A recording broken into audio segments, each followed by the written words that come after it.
So be warned as a young person not to be carried away, not to be involved in burning people's vehicles, people's houses, insulting one another here on the ground. Because the person you are fighting for is actually not in a war. It is you who is getting it wrong. So understand. Listen to each one of them. Lakini uamuzi ni yako in August, wewe ambao uko na kura. For this church, our role is this one. We are telling the IPC to be transparent in their organization and to be fair to all. And also, we are in prayers as a church for a peaceful mode of electioneering, and we are calling upon those who are looking for seats to be respectable to one another. We know they are not enemies, so they should not show us how tough they are in insulting one another.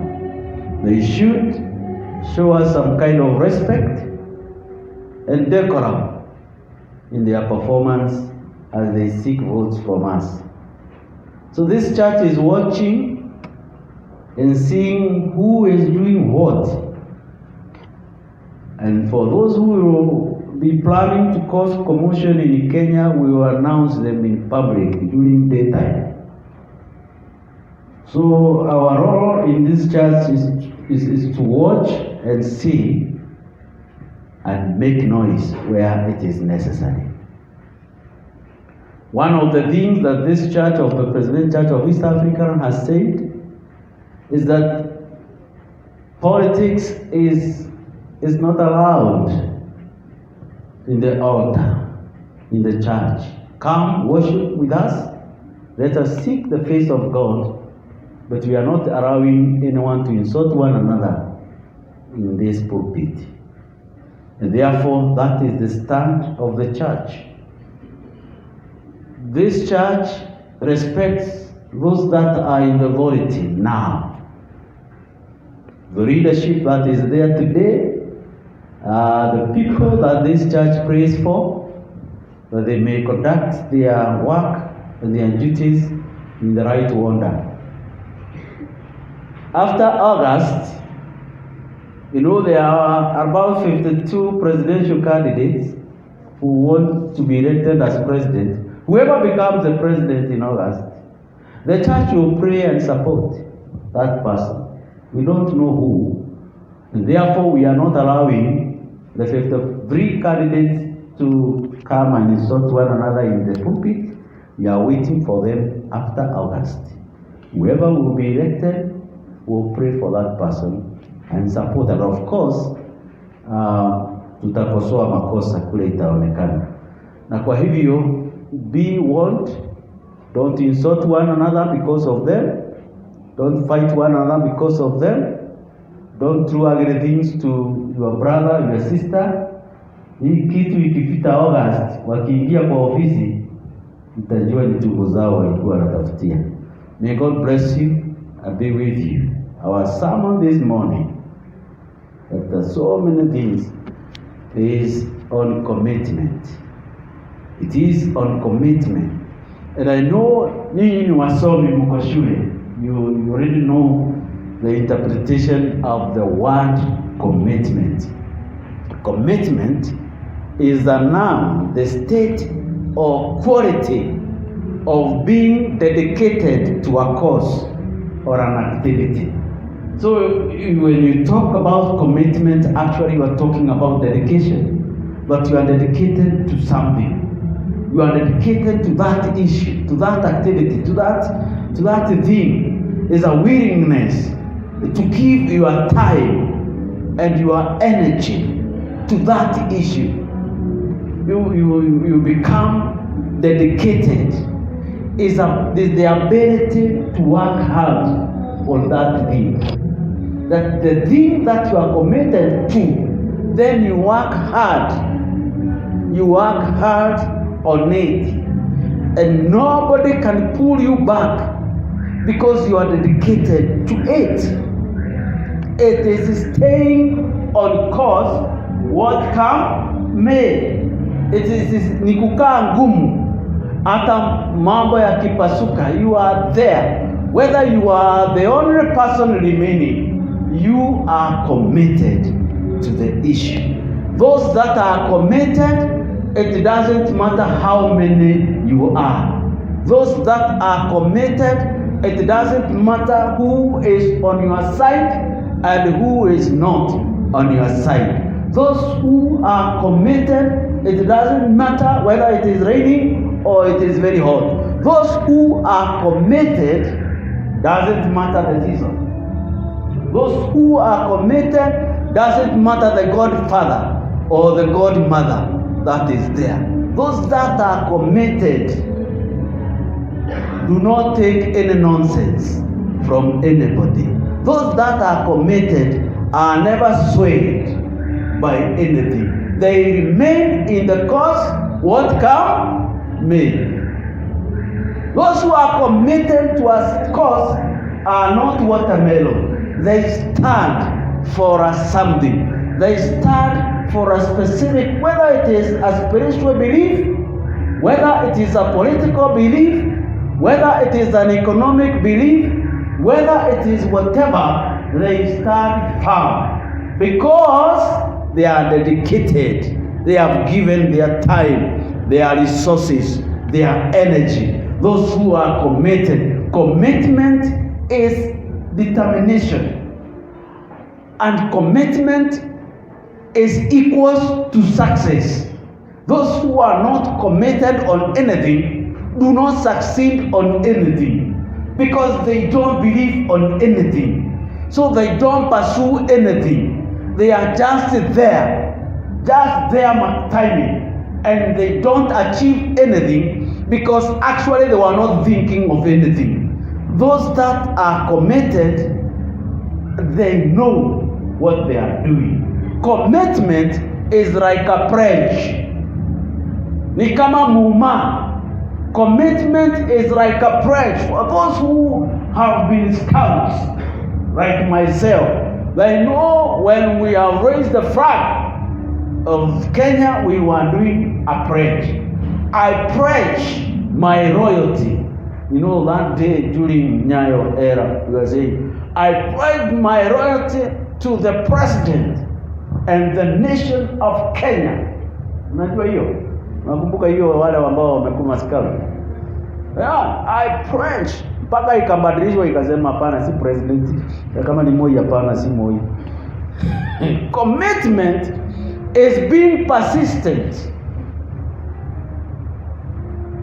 Whether the season is right or the season is not right. And therefore, in the reading that you have read very well, and you know the story of Daniel and the three gentlemen, you know, talking about commitment. I don't want to talk about the historical background of the book of Daniel, because the historical, it covers the historical account of the Jewish in captivity. Because this time they are in captivity in Babylon. It is that period when they were in suffering, and when they did not know what to do, because they were under the Babylonian king Nebuchadnezzar, who captured these four young men, taken them to captivity, Daniel, Meshach, and Abednego, and Shadrach. And they were selected for training, special training. But when they went to the king's palace to be trained in whatever training he wanted them to do, he changed their names. And when, he changed their names and gave them new names. And each name had a meaning. The name Daniel meant God is my judge. But the name Hananiah it meant whom Jehovah has favored.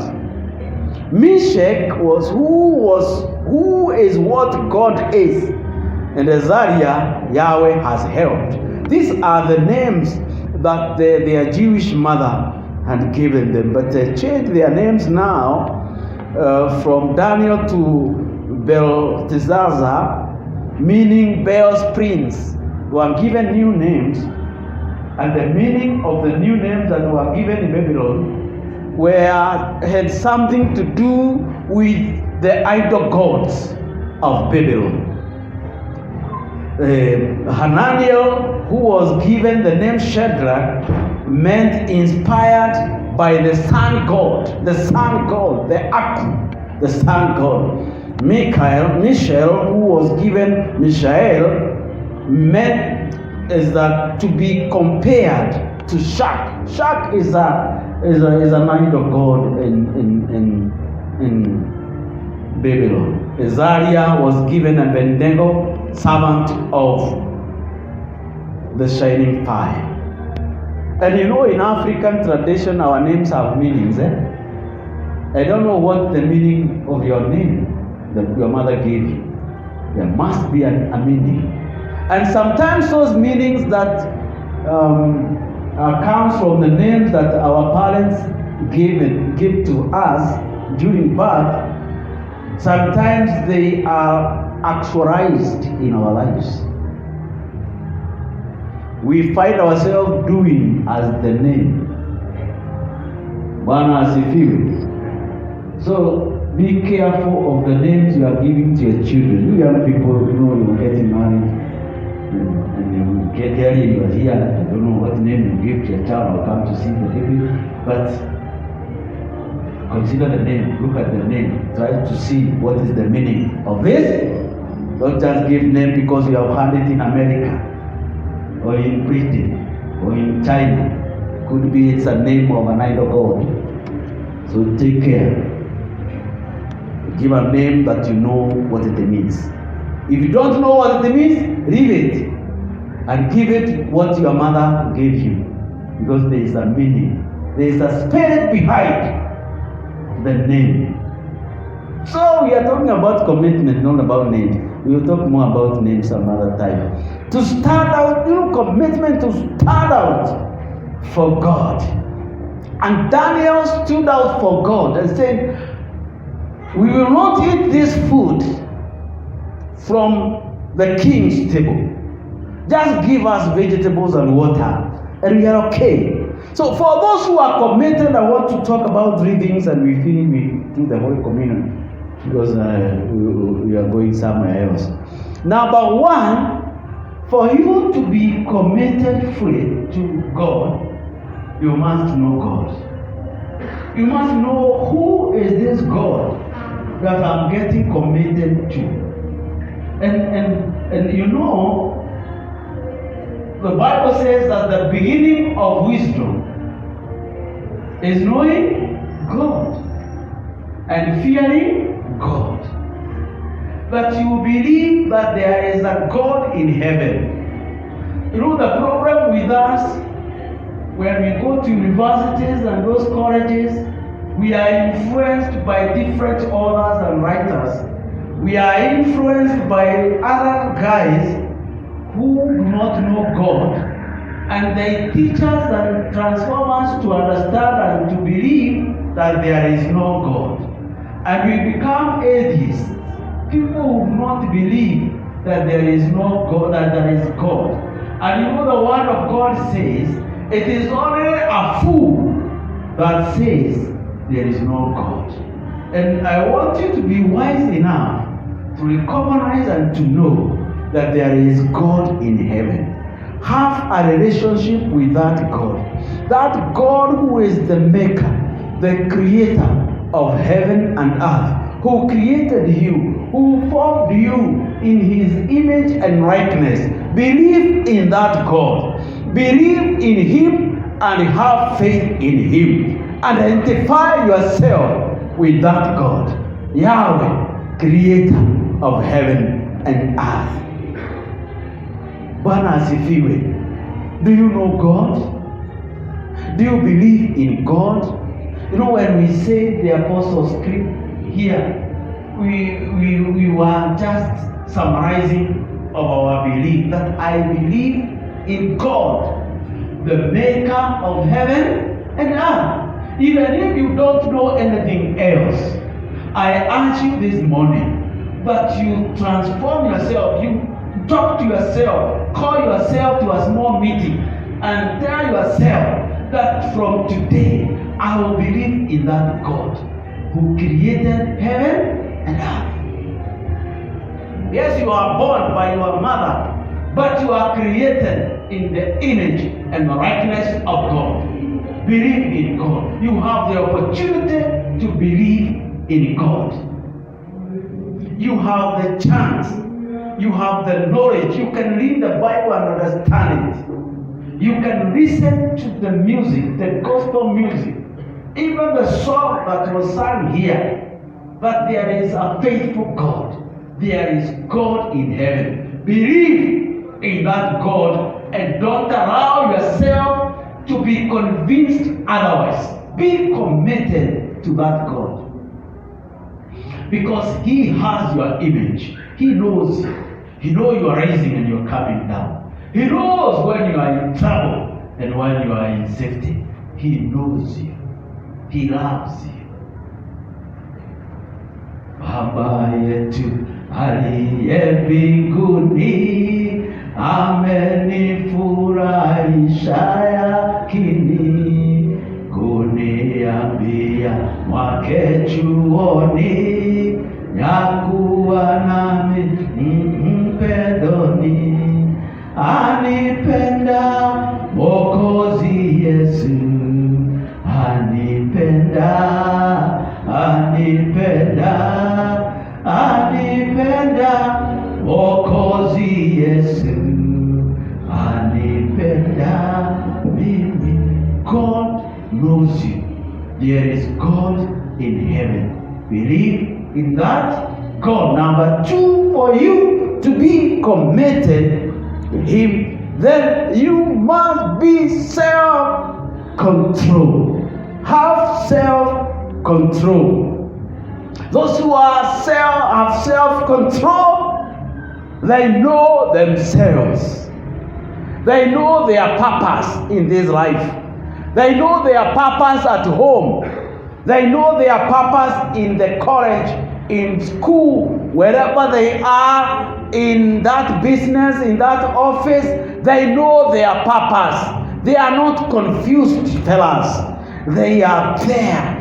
They have a resolve not to defile what come may. When you know yourself, then you are able to guard yourself. When you don't know yourself, you open all the gates for anybody. Know yourself and have a self-control. Weka limit, weka boundary. Bwana asifiwe. Put boundaries around you, because you are not a nobody. You are somebody before the Lord. You are not just a second thought in the eyes of God. You are the first Lord. And therefore, when you know who you are, then you will be able to put boundaries and gates around you. And you will open them not to anybody, but you will open them to those that have a purpose. Not anybody. Not anybody who tells you to ende njia hii na wewe unasema yeye ndio ndiye. No, you are very confused. Tell your friend, have a stand. Kuwa na msimamo. Stop being watermelon. No, in the politics there is watermelon. Stop being that kind of thing. Have a msimamo kwa Mungu. Bwana asifiwe. Times and environment may change, but stand firm. Your age may change. Your physical may change, but stand firm in the Lord and have self-control. Daniel said, I will not eat that food because I know myself. Cabbage and water is enough for me. Don't be gluttonous when you go somewhere. You want to eat everything. Know yourself. No, nikikula nyama nitaharisha. nikikula hii nitapika. Know that. Understand yourself. Know that if I go to this place, I will come out sick. Know that, so that you avoid. Have self-control. Control yourself. Don't wait until your mother or your father controls you. Control yourself. And finally, God is faithful. You know, when Daniel refused to eat that thing, and together with his brothers, when they were evaluated after 10 days, they were found to be better than those who are eating meat, nyama choma and pizzas kutoka kwa Paris. They were found to be stronger and better than everybody. God is faithful. Even if you don't have this or that, God is faithful. He will make a way for you. God is faithful. He is still talking. He is still at the throne of grace. He is faithful for your health, for your life, for your education, for your career. Stand firm. Be committed to Him. He is faithful.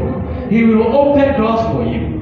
You have been knocking this door, knocking the other door, carrying your certificates, very well qualified, doing interviews here and there, but I'm telling you, God is faithful. Don't give up. Be committed to the cause. God will bless you and be with you, and will keep on raising you from one strength to another. Bwana usemu yangu, rafiki